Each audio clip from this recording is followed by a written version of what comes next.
such an important issue to Wayne, and he's so dedicated to this, that ultimately he decided he was going to found his own organization that was going to do nothing but try to tell the truth about our community and about the hypocrisy that often exists among these anti-LGBT religious political extremists. And so this man founded this organization. He has worked incredibly hard by sheer force of will to build this organization so that now they have 2 employees, and yet the amount of great work that they are doing is quite extraordinary. You can see him on numerous television shows fighting the good fight on our behalf. In fact, he's been so effective at it that recently a coalition of right-wingers wrote to Fox News and tried to get them to ban him from appearing on Fox News. That's the kind of effective work that he's doing.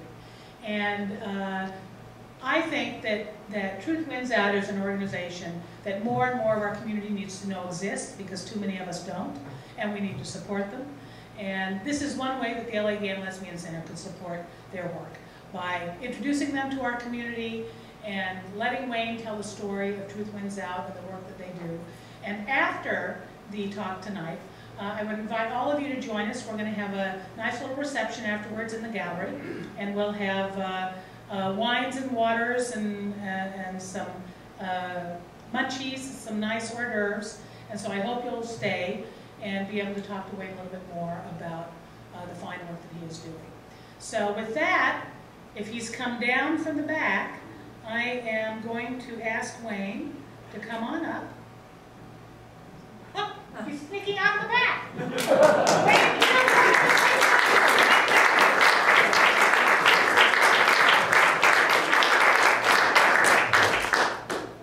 It's an absolute honor to be here. Lori Jean is one of the heroes of the community, and someone I go to for advice for running an organization. But the center is so big, it's more like a city. We should call you the mayor.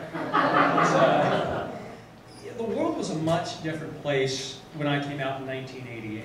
Only 35% of Americans believe that homosexual relations with consenting adults should be legal. Now, I was only 18 years old, but I wasn't an activist. Being underage meant my main concern was trying to sneak in the bar so I could have a little bit of fun. I'd often go to the Copa in Fort Lauderdale, and I'd get there an hour or 2 early before the bouncer got there, and I'd have to waste a lot of time. So I sat down and I'd read the TWN, which was a local newspaper, and I was shocked to learn how few rights I had. For example, only 2 years earlier, the Supreme Court in Bowers v. Hardwick upheld the sodomy law in Georgia and across the country.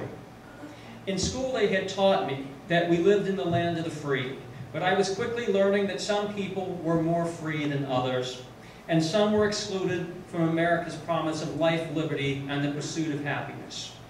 A couple of years later, there was a referendum in Fort Lauderdale to prohibit discrimination based on sexual orientation. I'll never forget the opposition's billboards, which screamed, "Save the children," which harkened back to the not-so-distant future of Anita Bryant. In the end, they crushed her hopes with a very effective slogan, "No special rights." Later that year, I moved to Gainesville, Florida to attend the University of Florida and joined GLSU, the Gay and Lesbian Student Union. Of course, my goal at the time was to become a sportscaster. I joined GLSU, and we would go to classes that we were invited to with sociology teachers. And many of the students, when we sat down to talk to them, would snicker and sneer when we came in. It was almost like a Coney Island freak show. Step right up to the live homosexuals at the front of the room. And of course in the South, you know, they do it with 10 syllables, so it was even more bizarre. And, you know, the students would ask us every question under the sun, and it was at once humiliating and exhilarating. But those classrooms were a laboratory for learning. I could see the expressions changed and the light bulb of enlightenment flicker on. Many of those who snickered upon our arrival shook our hands when we left and said, "Thank you, I learned something, I now support equal rights." I saw I could shift attitudes, change minds, and make a lasting difference, and at that point, I was hooked on LGBT advocacy. It was miraculous to know that you could make a difference and things did not have to stay the same. There was so much ignorance, a lack of visibility at the time, and a critical need to educate the public. So I pledged to spend the rest of my life fighting for equality. Truth Wins Out to me is not just an organization, it's an attitude. That we no longer tolerate falsehoods to flower and fabrications to flourish. That we will fight back if the extreme right is wrong and cannot hate us more than we love our families.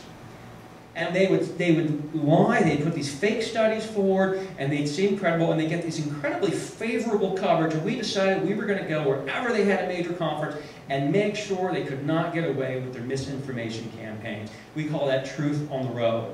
Fortunately, there has been a huge change recently with these ex-gay organizations. Some of the longtime leaders of these groups are starting to tell the truth that you cannot pray away the gay. One of them is John Smith, who said he had never met anybody who had really changed. And this was the guy who ran for many, many years the flagship ministry of Access International, Love in Action. Alan Chambers said at the Gay Christian Conference earlier this year that 99% of the people who tried to change did not change from gay to straight, a stunning admission that is causing a schism within the ex-gay movement. In fact, I was in Sacramento last week because they started a new organization to counter Exodus, to try to take them over, called the Restored Hope Network. And that's probably one of the most radical anti-gay organizations we've ever seen, because it relies a lot on spiritual warfare and doing things like Ann Polk does, which is, this is how she went from a lesbian to heterosexual, according to her. Every time she started thinking of women, she'd look at a tree, and she'd say, the tree is large. It's got brown bark. It's got a big trunk. It's got green leaves. And by doing that, she displaced all of her lesbian thoughts, because trees aren't very hot, and suddenly that's how she became, over time, a heterosexual. Again, there's a word for that we've been using for a long time. It's called denial.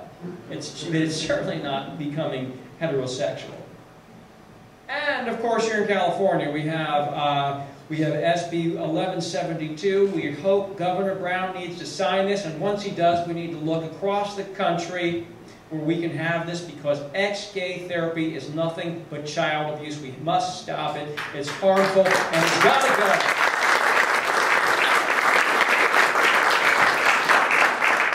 go. If you just sit back, and as far as I'm concerned, and write press releases and read Associated Press report, you're not doing your job. You've got to get out there into the field and get into where the religious right is and get the job done. You have to get in there and find the facts. The facts will not find you, and that's a lot of what Truth Wins Out has been doing. We believe that equality is our destination, but it is not predestination. There are no guarantees, only the great task in front of us, and it won't be easy. When I was just at the Value Voter Summit, it's hard not to notice. Our opponents are not lying down, they are not surrendering, they are not raising the white flag. Because I have sparred with so many of them, people often ask me, are these a bunch of charlatans? Are they just in it for the money? I wish they were. I wish that was true. But they are sincere, they are true believers, they will fight, they will scrap, they will claw, all the way to the very end, and just when you think they're dead, like a horror movie, they'll crawl out of the grave, bloodied and bruised, and come after you again to fight another day. Now, a few weeks ago, as Lori mentioned earlier, 18 anti-gay organizations and activists, including the American Family Association, Parents and Friends of Ex-Gays, Liberty Council, Representative Sally Kern from Oklahoma, and Linda Harvey launched a petition to keep me off Fox News and the O'Reilly Factor. Well, why would these huge organizations try to silence a relatively small group like Truth Wins Out? Because they understand that we have the drive, the determination, and the desire to hit back. They know we are an organization that gets in the trenches and fights for you until the day truth wins out. Thank you. It's an honor to be here.